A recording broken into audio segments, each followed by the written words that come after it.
بسم اللہ الرحمن الرحیم۔ عزیز طلباء السلام علیکم، میں آپ کا معلم اردو سہیل اختر میں ہوں۔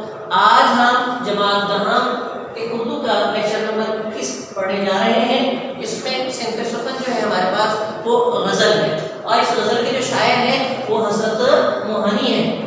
اس میں حضرت جو ہے ان کا تخلص ہے، میں نے آپ کو بتایا تھا کہ کسی بھی شاعر کا وہ مختصر سا نام جو اپنی شاعری میں اپنے اصل نام کی جگہ استعمال کرتے ہیں وہ ان کا تخلص کہلاتا ہے۔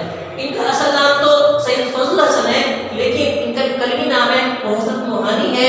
یہ یوپی کے شہر یوپی کا ایک قصبہ ہے موہان، اس میں یہ پیدا ہوئے، اس کی نسبت سے یہ اپنے نام کے ساتھ حضرت موہانی لکھتے ہیں، اور یہ ان کا حضرت موہانی جو ہے کلمی نام ہے، اصل نام ان کا سید فضل حسن ہے۔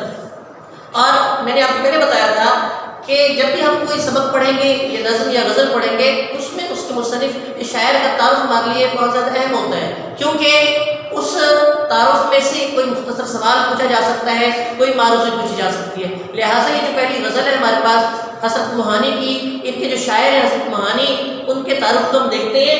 ان کا جو دور حیات ہے یہ 1875 میں پیدا ہوئے اور 1951 میں ان کا انتقال ہوا۔ اصل نام ان کا سید فضل حسن ہے، جبکہ ان کا جو کلمی نام ہے وہ حضرت موہانی ہے۔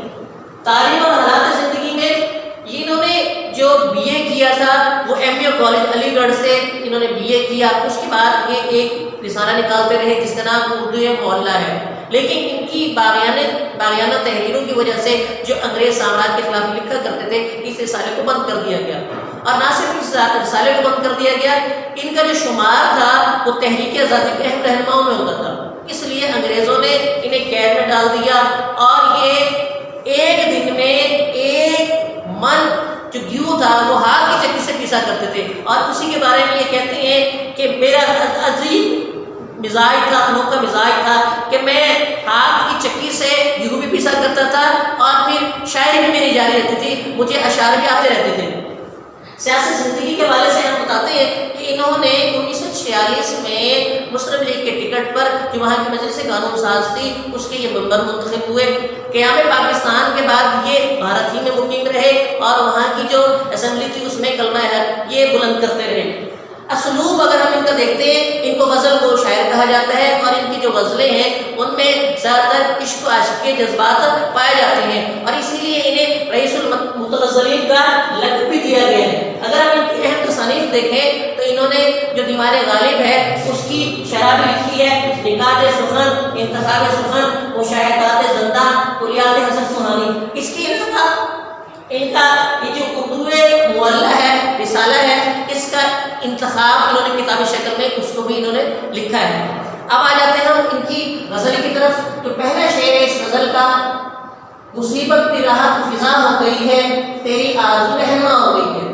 پہلے شعر کو مطلع کہتے ہیں، کیونکہ جو مطلع ہوتا ہے کسی بھی غزل کا، اس کے جو دونوں مصرے ہوتے ہیں وہ ہم قافیہ ہوں گے یا ہم ردیف ہوں گے، یا دونوں چیزیں ہو سکتی ہیں، ہم قافیہ بھی ہو سکتا ہے، ہم ردیف بھی ہو سکتا ہے۔ اس شعر کو اگر ہم دیکھتے ہیں تو یہ فضا اور رہنما یہ دونوں ہم آواز الفاظ ہیں، قافیے ہیں، جبکہ ہو گئی ہے دوسرے مصرے میں ہم دیکھتے ہیں ہو گئی ہے، یہ ردیف ہے۔ ردیف جو ہوتی ہے، جو مطلع ہوتا ہے، اس کے دونوں مصروں کے آخر میں پائی جاتی ہے، جبکہ باقی جتنے بھی اشعار ہوتے ہیں ان کے ہر دوسرے مصرے کے آخر میں ردیف لکھی جاتی ہے۔ پہلے شعر کو دیکھتے ہیں، مصیبت پہ راحت فضا ہو گئی، تیری آرزو رہنما ہو گئی۔ شاعر حضرت موہانی عشق مجازی کی کیفیات بیان کرتے ہوئے کہتے ہیں کہ تیری مصیبت یعنی عشق میں اے میرے محبوب جو مجھ پر تکلیفیں آئیں، مصیبتیں، پریشانیاں آئیں، بظاہر لوگ عشق سے بہت دور بھاگتے ہیں، ڈرتے ہیں، خوفزدہ ہوتے ہیں کہ اس میں مشکلات آئیں گی، پریشانیاں آئیں گی، تکلیف آئیں گی، لیکن اے میرے محبوب جب سے میں تمہارے عشق کی کیفیات میں مبتلا ہوا ہوں، میرے لیے وہی تکلیف، پریشانیاں خوشی میں اضافے کا باعث بنتی ہے۔ راحت فضا مانی ہے خوشی کو بڑھانے والی، وہی تکلیف میرے لیے آسانیاں لے آئی ہیں، خوشیاں لے آئی ہیں، میں ان کو تکلیف نہیں سمجھتا بلکہ میرے لیے وہ سکون کا باعث ہے۔ اور تیری آرزو، تیری چاہت میرے لیے کیا ہے؟ رہنمائی بن گئی ہے، روشنی بن گئی ہے، نور بن گئی ہے۔ جیسے کہ اقبال نے کہا، جب عشق سکھاتا ہے آداب خود آگہی، کھلتے ہیں غلاموں پہ اسرار شہنشاہی، عطار ہو، رومی ہو، رازی ہو، غزالی ہو، کچھ ہاتھ نہیں آتا بے آئے سحر گاہی۔ عشق بذات خود استاد ہے، جب انسان عشق کی کیفیت سے گزرتا ہے تو اس پر الہام ہوتا ہے، وجدان ہوتا ہے، اور اس پر اللہ تعالیٰ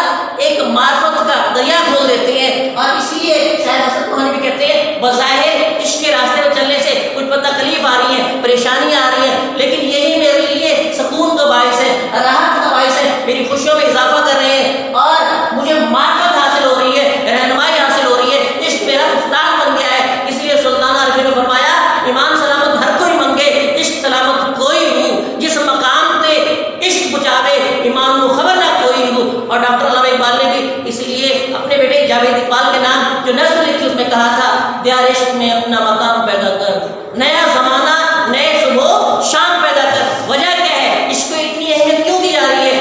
ایک جگہ اور اللہ اقبال فرماتے ہیں کہ عشق کی ایک جسم نے طے کر دیا قصہ تمام، ایک ہی چھلانگ نے وہ زمین و آسمان کو عبور کر گیا۔ عشق جو ہے ایک ہی چھلانگ، جس کے چھلانگ کو اس زمین و آسمان کو بے قرار سمجھا تھا۔ میں سمجھتا تھا یہ بہت بڑی زمین ہے، بہت بڑا آسمان ہے، لیکن عشق کی ایک چھلانگ سے یہ زمین اور آسمان محدود ہو گئے۔ تو اس لیے کیا کہتے ہیں؟ تیری یاد، جب سے میں نے تیری چاہت کی ہے، تیرے عشق میں مبتلا ہوا ہوں، عشق میرے لیے استاد بن گیا، میرے روشنی بن گیا، میرے لیے رہنمائی بن گیا۔ دوسری شریف میں بات ہے، یہ وہ راستہ ہے تیار وفا کا جہاں باد صبا ہو۔ بتا رہے ہیں تمہارا کو کہ اگرچہ یہ وفا کا راستہ ہے، سچائی کا راستہ ہے، عشق کا راستہ ہے، لیکن اس راستے میں کیا ہوتا ہے؟ جب انسان داخل ہوتا ہے تو ابتدا میں مشکلات آئیں گی، پریشانیاں آئیں گی، مصیبتیں آئیں گی، لیکن پھر کیا ہوگا؟ جیسے تیز ہوا ہوتی ہے، گرم ہوا ہوتی ہے، صبح کی ٹھنڈی ہوا ہوتی ہے، باد صبا ہوتی ہے، دھیمی دھیمی میٹھی میٹھی نمی ہوتی ہے، اس میں خوشگوار ہوتی ہے۔ لیکن گرمیوں کے دنوں میں جب جیسے جیسے سورج طلوع ہوتا ہے اور وہ بڑھتا ہے، وہ ہوا گرم ہوتی چلی جاتی ہے، لو کی تھپیڑے شروع ہو جاتے ہیں، اور پھر اس میں شدت آ جاتی ہے، خاص طور پہ صحرائی علاقوں میں ریت کو اڑا لی جاتی ہے۔ تو کہتے ہیں عشق کا راستہ بھی ایسا ہی ہے کہ شروع میں مشکلات آئیں گی، پریشانیاں آئیں گی، ہوا کی طرح کہ بہت تیز ہوا ہوگی، طوفانی ہوا ہوگی، گرم ہوا ہوگی، لیکن پھر کیا ہوگا؟ وہی جو مصیبتیں ہیں، پریشانی ہیں، اس کے لیے آسانی میں تبدیل ہو جائیں گی، وہی ٹھنڈی ہوا بن جائے گی، خوشگوار ہوا بن جائے گی۔ جیسے کہ اللہ تعالیٰ نے قرآن مجید میں فرمایا، اپنے محبوب کو تسلی دی، فَإِنَّ مَا الْعُسْرِ يُسْرًا إِنَّ مَا الْعُسْرِ يُسْرًا، ہر مشکل کے بعد آسانی ہے، اور یقیناً ہر مشکل کے بعد آسانی ہے۔ تو شاعر بھی یہ بتا رہے ہیں، سمجھا رہے ہیں کہ اگرچہ یہ مشکل راستہ ہے عشق کا، پریشانی ہے، تکلیف ہے، لیکن یہی وہ تیز ہوائیں، وہ طوفانی ہوائیں، وہ گرم ہوائیں بعد میں آپ کے لیے راحت کا باعث بن جائے۔ اب ہم شعر نمبر 3 کی طرف آتے ہیں۔ یہ اصل میں تلمی کا شعر ہے۔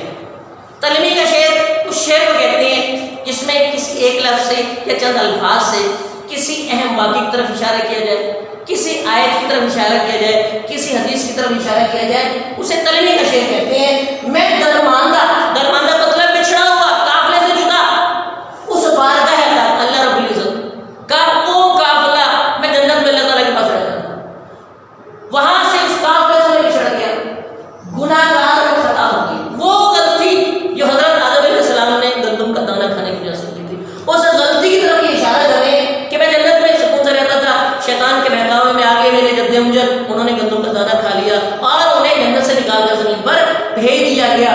وہ ایک غلطی جو حضرت آدم علیہ السلام نے کی تھی، شاید بھی اسی غلطی کی معافی طلب کر رہے ہیں کہ اگرچہ غلطی ہمارے جد امجد نے کی تھی، اور اس غلطی کی وجہ سے آج تمام جو دنیا کے انسان رہنے والے ہیں وہ پریشانیوں میں، تکلیف میں مبتلا ہے۔ تو جس طرح انہوں نے معافی مانگی تھی، اور اس دعا کا ذکر سورہ اعراف میں سورت نمبر 7 ہے یہ، اور آیت نمبر 23 ہے، اس میں اس دعا کا ذکر کیا گیا جس میں انہوں نے معافی مانگی، ربنا ظلمنا انفسنا وان لم تغفر لنا وترحمنا لنکونن من الخاسرین۔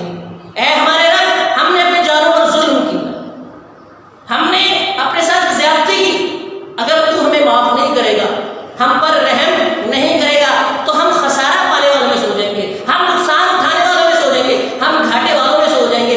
یہ وہ دعا تھی۔ تو شاید بھی اس غلطی کی جو جد امجد حضرت آدم علیہ السلام نے کی تھی، اس غلطی کی معافی مانگتے ہیں کہ اگرچہ میں قافلے سے جڑا ہوا تھا، میری نسبت اللہ تعالیٰ کی ذات کے ساتھ تھی، میں جنت میں رہتا تھا، میں درماندہ اس قافلے سے میں بچھڑ گیا، اس بارگاہ تھا جو سب کو عطا کرنے والی، دینے والی ذات ہے، گناہ گار کی خطا ہو گئی، وہ ایک غلطی ہوئی تھی جس کی وجہ سے آج تمام جو انسان ہیں تکلیف میں، پریشانی میں مبتلا ہے۔ اور حضرت آدم علیہ السلام کی اسی دعا کو ہم پڑھ کر ربنا ظلمنا انفسنا وان لم تغفر لنا وترحمنا لنکونن من الخاسرین، اسی دعا کو مان کر ہم اس خطا کی معافی طلب کر سکتے ہیں اور دوبارہ اپنے رب کی طرف لوٹ سکتے ہیں۔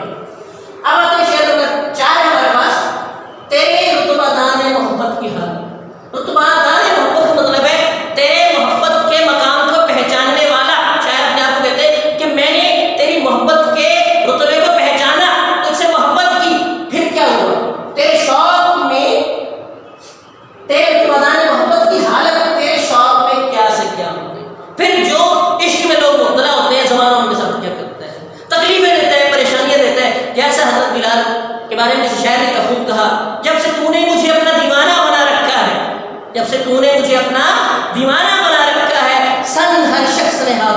رکھا ہے۔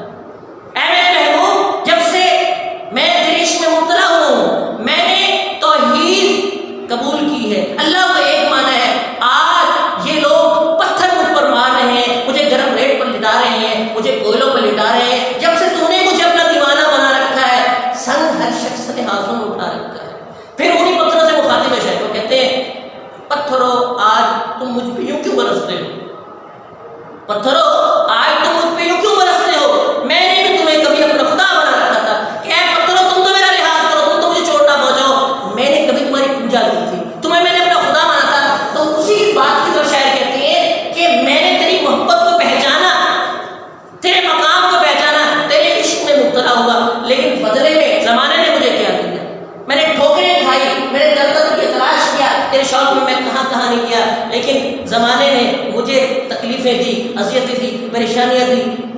اب آخری شعر کی طرف آتے ہیں، اور یہ ایک بڑی اہم حقیقت بیان کی شاعر نے کہ پہنچ جائیں گے انتہا کو مل سکے۔